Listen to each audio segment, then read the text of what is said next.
Good morning, metalheads of the internet, and welcome to a brand new episode of the Metal Meltdown. More specifically, a brand new Albums I Missed video. Today we're going to talk about a bunch of albums, big and small, that are pretty cool, that I want you to know about, that unfortunately we just do not have the time to review in an official capacity on this channel. And we're going to try to do so as quickly as possible because A, I'm busy, and B, it's hot as fucking balls in here. Like, for real, why does my apartment turn into a fucking sauna every time I press record on this goddamn fucking camera? What the fuck? Anyways, albums I missed, August 2022. Let's fucking go. Let's get this over with. First up, we have Divine Council from Psycroptic. Australian tech deaf masters and icons are back with their 8th studio album, and it's everything you want and expect from Psycroptic. So much so that I didn't really have anything to gain or accomplish from doing an album review. Lots of tight fucking riffing. The production is clean and crispy as fuck. It's punishing, it's brutal, it's wild, lots of awesome pyrotechnics. It's a tech deaf record, performed with the utmost skill and enthusiasm and professionalism. Like I said, it's Psycroptic. If you want tech deaf that is fun and focuses on really tight songwriting and musicianship as opposed to really flashy, over-the-top fucking nonsense and buffoonery and wankery, this is it. Have fun. Bon appetit, my dude. Next up, we have Gnosis from Russian Circles, an instrumental post-rock and post-metal crew. We've talked about them before on the Metal Meltdown, if I'm not mistaken. I've usually enjoyed their material. They do a really good job at creating this very mellow and moody and somber kind of atmosphere with a lot of interesting moving pieces, and Gnosis is no exception to the rule. It's a very dark, lumbering, emotive record with a lot of different sequences and movements. It's not a very immediate record. It's not flashy by any stretch. Anyone expecting instrumental metal in the vein of like Animals as Leaders would probably be very disappointed. But anyone looking for something a little bit more calculative and patient would probably get a lot out of this. Like, this is a very subtle record in a lot of ways. There's a lot of emotions and themes kind of under the surface. Like, if you just look at it surface level, yeah, it's kind of a straightforward post-rock record and it doesn't have any vocals. Boom, done, end of story. It's only once you begin to start peeling back layers and really dissecting this thing that it starts to become really interesting. As such, I probably wouldn't recommend this to anyone who was not already familiar with Russian Circles, or at least the idea of instrumental post-rock or post-metal. Which isn't to say that people who aren't already familiar with Russian Circles or instrumental post-rock and post-metal can't get something out of it. I'm just willing to bet that they probably wouldn't. Next up, we have 20 Centuries Gone, a brand new compilation / cover album / mini album EP from modern heavy metal warriors Spirit Adrift, featuring Nate Garrett, formerly of Gatecreeper. What was initially a pretty straightforward heavy metal, doom metal side project has since evolved into probably one of the best kind of retro heavy metal bands out there, and this record, even though it's made up almost entirely of material we've heard before in some capacity, continues to prove why. I mean, there's just so much spirit and emotion in this. The original songs, Sorcerer's Fate and Mass Formation Psychosis, are filled with a lot of passionate vocals and melodies and hooks, a lot of classic hard rock and heavy metal flavor and sizzle and seasoning. It's also fun to see Nate and company kicking it real old school with some ZZ Top and Thin Lizzy and Leonard Skinner covers. It's also nice to see Spirit Adrift kind of indulging in like thrash metal and gothic metal and groove metal influences through Metallica, Typo Negative, and Pantera covers respectively. Yeah, I enjoyed this thing, you know? I would like to see a full-blown studio album from Spirit Adrift, especially since they've been dropping so much new music as of late, and none of it has been a full-blown studio album. But, you know, this'll keep me relatively satisfied until that moment comes. This'll keep me full. You know, this is a solid little appetizer. Should hold me over till the main course is ready. I'm good. Check it out. Have some fun. classic hard rock, heavy metal bullshit from Spirit Adrift. What more do you need to know? Next up, we have evidence of Immortality from Conan, and it's fine. It's fine. It's totally fine. That's it. Yeah, I don't really have a lot to say about this. It's a very straightforward kind of classic doom metal record. You know, a lot of like fuzzy riffs, a lot of slow, elongated passages. There are some epic moments here and there, like I like the organ and keyboard work on Grief Sequence, but this goes on for far too long. This turns into an absolute funeral doom slogfest.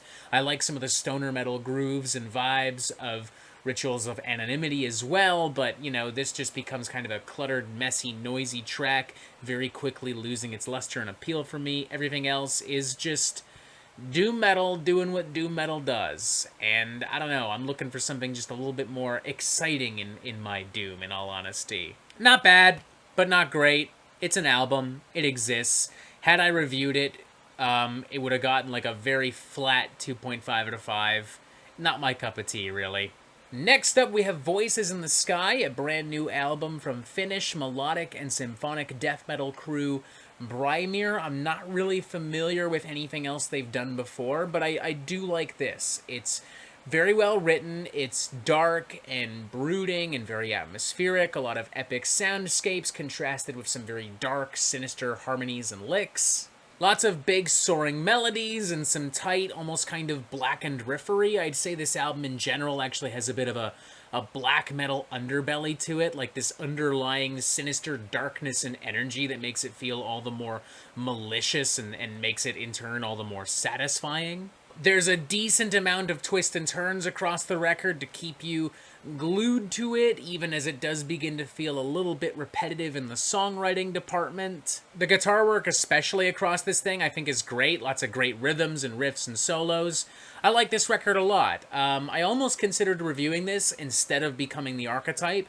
Had I done so, this might have gotten like an enthusiastic 3 out of 5, leaning towards a 3.5 out of 5. I would definitely say check this out if you're just looking for some really cool melodic death metal. Not that you need more, it's been a pretty good month for melodic death metal, but if somehow you do, give this a shot, you know, because it's a little bit different. It's not as optimistic and as bold as something like Arch Enemy or Soilwork, you know, it's darker, it's got some secrets, it's got some skeletons in the closet. Next up, we have A Thirst for Summer Rain from Lustre, a melodic, atmospheric black metal band from Sweden. I've thoroughly enjoyed a lot of what this band has done in the past. When I'm in the mood for some really mournful, evocative, and beautiful black metal, like something that I can just, like, zone the fuck out to, like, in the middle of a thunderstorm or something like that, this is what I turn to. And I think this album has arrived at a decent time because all I want to do right now is lay down and listen to music like this. The heat is fucking getting to me right now, folks. I, too, have a thirst for summer rain. I shouldn't, because that'll just fuck with the humidity around here, but fuck it. Salvation is salvation, even if only brief. As usual, the production value of a Lustre record is kind of unmatched within the realms of, like, atmospheric and ambient black metal. Keyboards and string arrangements and synthesizers contrasted with really raw and emotive and heartfelt black metal fury. I think in some ways this is a brighter and a more colorful and optimistic record in tone than prior Lustre records. In fact, parts of this even remind me of, like, post-Weather Systems Anathema. And I think it really works for them because you end up having this really nice contrast established between the very lush and grandiose keyboard and string arrangements and the darker, more aggressive black metal elements. And when the two work in tandem, it's just kind of stunning, honestly. So yeah, it's great. I love it. It's dark, it's haunting, it's beautiful, it's everything I want from Lustre. Honestly, another album that I wouldn't have minded doing a full album review for. Had I done so, we're looking at a very enthusiastic 4 out of 5. I think it's fucking great. Next up, we have Abhorrent Obsessions from Carrion Vale. These guys are kind of a technical melodic death metal crew, a lot of blistering rhythms and guitar licks and battering percussion, sneering vocals with some subtle melodies here and there. I'm kind of reminded of the Black Dahlia Murder, weirdly, to an extent, but if they decided to go down a modern tech death path. It's also a lot like the Psycroptic record in that regard, a lot of tight riffing, very clean, crisp production.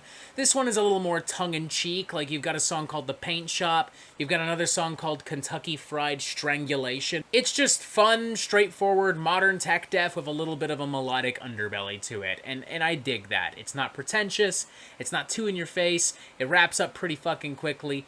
I dig it. If you're looking for more modern tech death after Psycroptic, I would say keep this on the playlist as well. Keep an eye out for this bad boy. Next up, we have Supernaturals from Morbid Evils, which I want to like. I really want to like this record. But I'm hesitant to say that I do because it kind of takes a while for this record to get really interesting. And when it does, I don't feel as if it's really worth it. Like, there's an unholy amount of, like, sludge metal, doom metal distortion used to create a lot of atmosphere, a lot of tension. As such, this record consistently sounds massive and dark and evil as fuck. I love the size and the scale and the tone of this thing. There's some really punishing riffs and sections, but it takes a while to get to some of these sections. There's no momentum whatsoever. The music itself almost feels secondary to the atmosphere, to the overall tone and vibe of this thing. Like, it becomes pretty clear to me pretty quickly that Morbid Evils is far more interested in creating these massive droning sequences than they are in just writing a really good sludgy doom metal record. I mean, for God's sakes, the closing number has 2 false feedback endings. That's ridiculous. That is unnecessary. That is absurd. There's a lot of potential in this record, which I think is why I want to like this record, but none of that potential is ever fully realized. Morbid Evils is distracted by the size and the scale and the tone, and they just don't spend enough time crafting really good songs. Next up, we have Unburied Corpse from Fleshrot, and after a month of, like, really heavily processed and overproduced metalcore, and some very emotive and ambitious melodic death metal from tons and tons and tons of bands, I think I needed something that was just simple, basic, gory, and fun, and that's exactly what Fleshrot have given me here. Very classic death metal vibes. Think Autopsy meets Obituary meets very early Cannibal Corpse, and you're kind of in the right ballpark. It's slimy, it's scuzzy, it's depraved, it's evil and gory, and everything you kind of want from just a really gross death metal album. It is an extremely repetitive and formulaic record, meat and potatoes, as I often say, and it's worth noting that given the gross and gory nature of this thing, there's some maggots in them meat and potatoes, some mold growing on top, but, like, damn, I'm willing to look past that because it's also pretty well seasoned. As a chef, I never once thought in my life I would say, go ahead and eat that fucking moldy meat, but yeah, fuck it. Go ahead and eat that moldy meat. It's fucking good for you, bro. Perfectly safe. Yeah, I don't really have much more to say. It's just fun, gruesome, brutal death metal. What more could you possibly want or need to know? Check it out, have fun, crack open a beer, enjoy. Next up, we have The Endless from Dreadnought. This is their 5th studio album. I would argue their best one yet as well. It's kind of hard to really describe the sound and the vibe of this thing. I would say, like, post-metal, progressive metal with some elements of, like, gothic and black metal, if that makes sense. I hope it does. It is simultaneously a very obtuse and aggravating record, and also a very heartfelt and accessible record. Like, for every section of, like, really harsh noise and just really heavy nonsense, there's also, like, some really beautiful kind of piano sections and keyboard sections and some really great vocal harmonies and dynamics. This thing is lush, and it frequently pops with all kinds of different ideas and emotions. It's meticulously crafted and constructed. At times, the mixing does fall apart a little bit. Certain riffs feel kind of pushed back, and they feel quieter than other parts.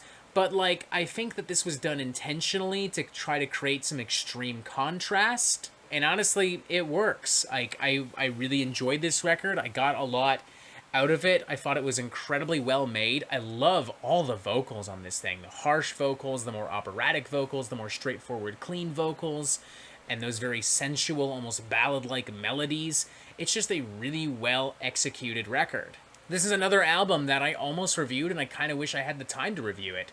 Had I done so, we'd be looking at a 4 out of 5, and I'd even feel comfortable saying that this is one of the better and one of the more interesting prog metal records of 2022.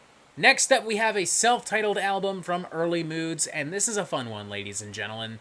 This is straight up old school heavy metal, doom metal in the vein of like classic Candlemass mixed with some Ozzy Osbourne and some Nawabum style shit, galloping guitars and a lot of like mournful epic choruses and like classic swinging percussion and Tony Iommi style guitar solos.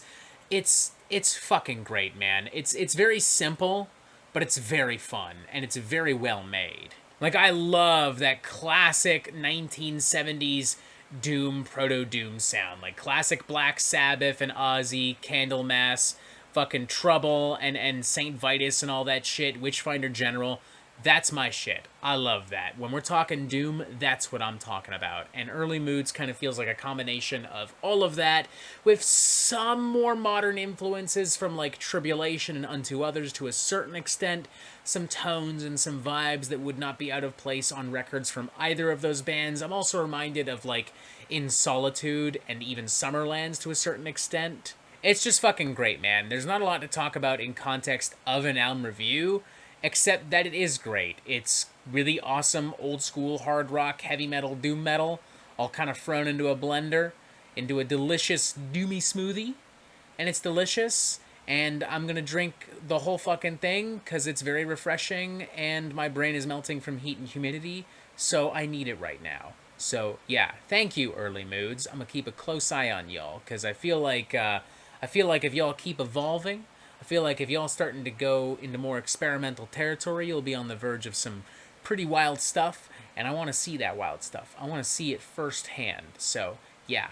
Anyways, good job. That's the main point. It's a fun album. Next up, we have Hazardous To All from Frontal Assault, a slice of, like, very primitive, lo-fi, underground thrash metal with, like, little bits and pieces and spices from crust punk and grindcore. It's very aggressive, it's politically charged and urgent and poignant as fuck, and I really dig it. Like, it's got a great momentum to it, it's got a great energy and urgency to it, it's consistently really fun while still being, like, really fucking angry and while still having a lot to say. It kind of reminds me of, like, a crustier, grimier take on something like SOD or Nuclear Assault, because it's just, like, really in your face, but it just lacks that same kind of production value and that same kind of intensity. I definitely think with that in mind, this record would be a lot stronger if it had a beefier, more muscular, more metal, and a more clean and loud production to it. But there is also a charm in how, like, objectively scuzzy it is. Like, it's a very underground record in the sense that it sounds like it was recorded in a fucking cave underground. Yeah, I dig it, man. It's raw, it's nasty, it's fun, it's angry as fuck. Kind of everything you want from, like, just a really gnarly underground kind of thrash record. Definitely check this out if you're looking for some more exciting thrash, because there has not been a ton in 2022. So, yeah, savor this, I guess. And finally, we're going to start wrapping this up with Blackbraid I from Blackbraid, or perhaps it's Blackbraid I. I'm not entirely sure now that I'm looking at it. Here's what I do know. It is a Native American black metal band, and it's fucking great. Like, honestly, in a lot of ways, this isn't too far with what we saw from the Norwegian second wave black metal movement, albeit with, you know, cleaner, more modern production. The bigger difference, though, is the fact that instead of strolling through the mountains of Norway, we're now strolling through the mountains of North America. The plains and the forests and the valleys of a pre-colonial North America, to be specific, and it's honestly kind of beautiful. There are a lot of spiritual lyrics and themes stemming from Native American beliefs and philosophies, which I found really fascinating. It's a very poetic and introspective record in that sense as well, which I actually think works really nicely given how aggressive and bloodthirsty this music is. It's haunting and powerful and provocative and heartfelt. It's a really great black metal album with a lot of interesting ideas and concepts. I'm very interested to see where Blackbraid continues to evolve from here. Anna in particular loves this fucking thing. She was the one who actually told me about it. Like, if I had to guess, this is going to be on her top 10 at the end of the year. And I can totally understand why, because it's fucking great. And voila! That's it. I'm dying now. Oh my god! I'm sweating like a fucking whore in church. Those are all the albums I feel that I missed in the month of August 2022. Obviously, there's probably more. Feel free to tell me about all of those albums in the comment section below. Let me know what you're interested in hearing from September, because September is cram-fucking-packed like a can of sardines. Holy shit, there's like 3 or 4 big albums every single week. Oh my fucking god. Press this button right here so you get updates on everything we're doing here on the Metal Meltdown, because, again, lots of music coming out in September. It's in your best interest to stay tuned, so yeah, click it. Here's 2 more videos. Wow, look at that. And as always, you have yourself a fantastic fucking day.